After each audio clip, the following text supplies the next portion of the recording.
মিষ্টি, তোমাকে একটা আমার কথা বলার আছে।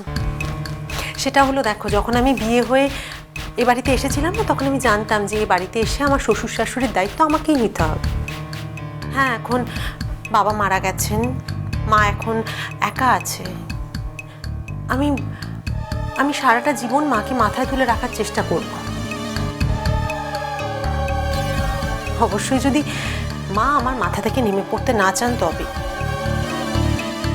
তবে হ্যাঁ মিষ্টি, যখন আমি এই বাড়িতে এসেছিলাম না, তখন আমি এটা জানতাম না যে এই বাড়িতে এসে কোনো ডিভোর্সি মাস্তুতো ননদের দায়িত্ব আমাকে নিতে হবে। হ্যাঁ, এটা আমি জেনে আসিনি এখানে। আর একটা কথা, দেখো, তোমার এখন মা মারা গেছেন, তুমি এখন বিপদে পড়েছো, তুমি এখানে থাকো, কোনো অসুবিধে নেই।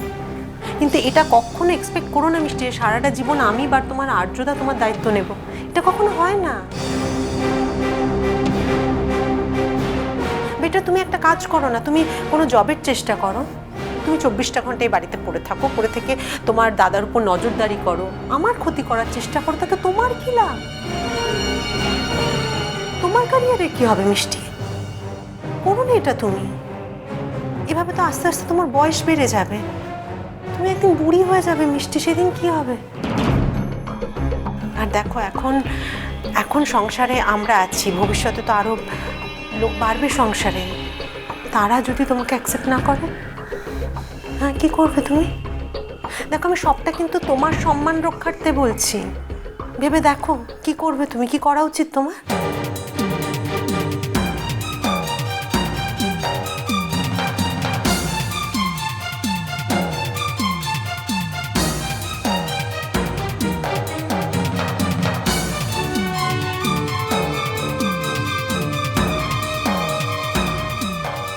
আর্যদা, বা এইভাবে তোমার বউকে দিয়ে আমার ইনসাল্ট না করালেও পারতে। ইনসাল্ট? তোর তোকে ইনসাল্ট করে? ও তোকে কতগুলো সাজেশন দিয়েছে তোর লাইফ সম্পর্কে, ইনসাল্টের কি আছে?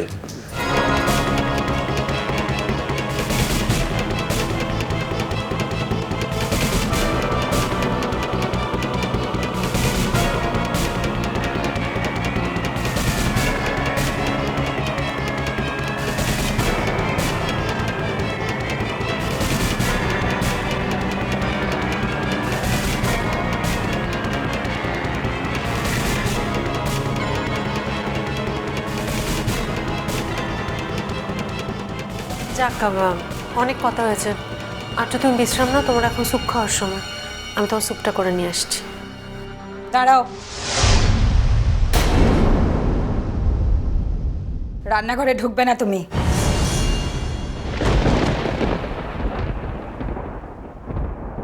আমি বরং এখন থেকে রান্না করে ঢুকবো মা, আপনি ঢুকবেন না।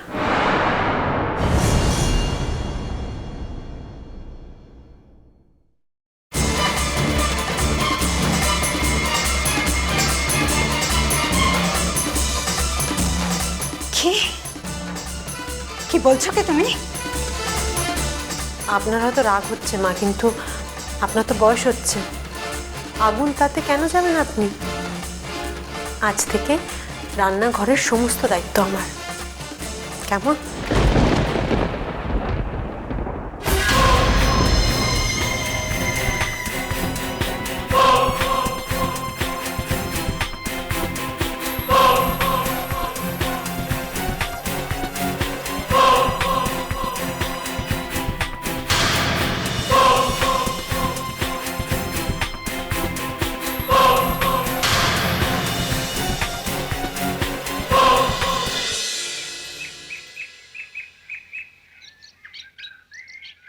পিকলু, আসবো?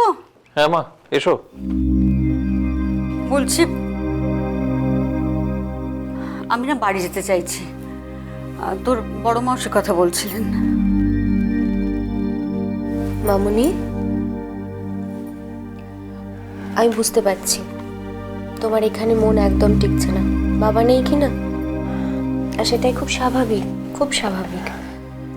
কি করবে বলো, বাবা এরকম একটা কাজ করলো, এতটা ইনসাল্টিং। এই বয়সে এইভাবে অপমানিত হওয়ার কার কাছে না, নিজের স্বামীর কাছে। আমি তো স্বপ্নেও ভাবতে পারিনি। মা, তুমি যদি বলো তাহলে আমি একবার কমলিকার বাড়ি গিয়ে ওর সঙ্গে কথা বলতে পারি। কমলিকার বাড়ি গিয়ে কি হবে কথা বলে? কি হবে বল? তোর বাবা তো আর বাচ্চা ছেলে নয় যে তোর বাবাকে জোর করে ও আটকে রেখেছে। আমরাই কি পারতাম ওকে আটকে রাখতে? না না, তা নয়, কিন্তু দেখো আমাদের ফ্যামিলি স্ট্রাকচারটা একজন মানুষের জন্য তো ভেঙে যেতে পারে না। সেরকম হলে ও বাবাকে পাঠিয়ে দেবে। তোর কি মনে হয় কমলিকা এরকম মেয়ে? আমি ভাবছিলাম যে এবার আপনার বাড়িতে থেকেই কাজটা শুরু করব। থাকতে পারি আপনার বাড়িতে?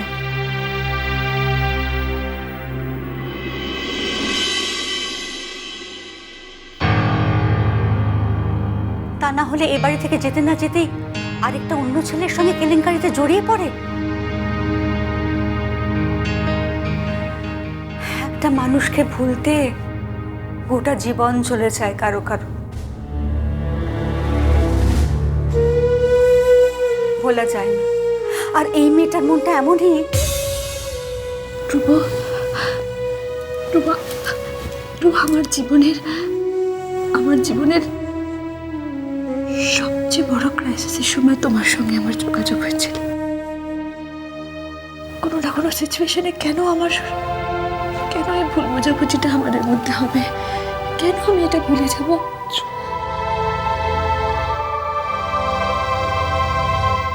পিকলু,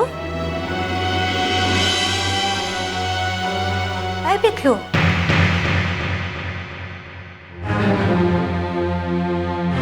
প্রত্যেক মানুষেরই ভালো থাকার অধিকার আছে মা।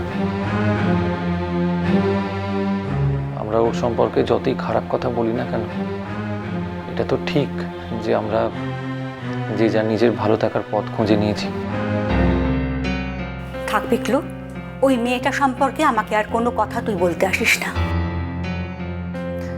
না, সবই ঠিক আছে, কিন্তু বাবার এত বাড়াবাড়ি রকমের কনসার্ন দেখানোটা, মানে বাচ্চাটা তো আর এবারই নয়।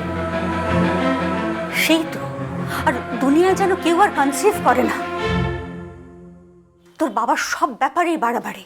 আর মেয়েটাকে দেখ, একটা ছেলের সঙ্গে মেলামেশা করেছে, কনসিভ করেছে, এই বাড়ি থেকে চলে গিয়ে আমাদের কারোর সঙ্গে কোনো সম্পর্ক রাখেনি। তাহলে ওই মানুষটাকেই কনসিভ করার কথা বলতে হলো? আচ্ছা, এটা কি একটা বলবার মতো কথা? তুমি ভুলে যাচ্ছ মা, বাবার সঙ্গে কমলিকার কিন্তু বরাবরই যোগাযোগ ছিল। বাবা ওর খোঁজ খবর করতো, ওকে দেখতে যেত। আর সবচেয়ে বড় কথা, বাবা একজন ডাক্তার, তাকে এড়িয়ে যাওয়া কি সম্ভব? আর তাছাড়া একজন মহিলা প্রেগনেন্ট অবস্থায় কি করে নিজেকে লুকিয়ে রাখবে বলো?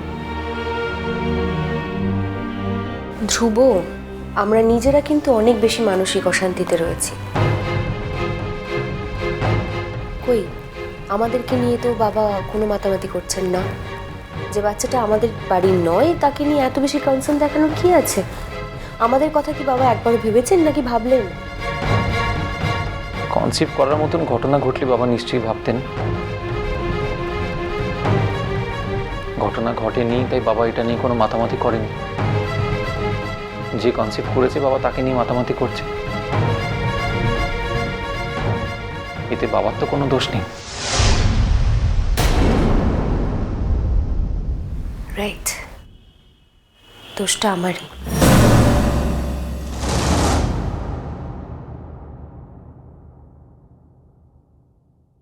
অর্চি, বিক্রম আমাকে একটা আংটি দিচ্ছে। এটা সেই আংটি।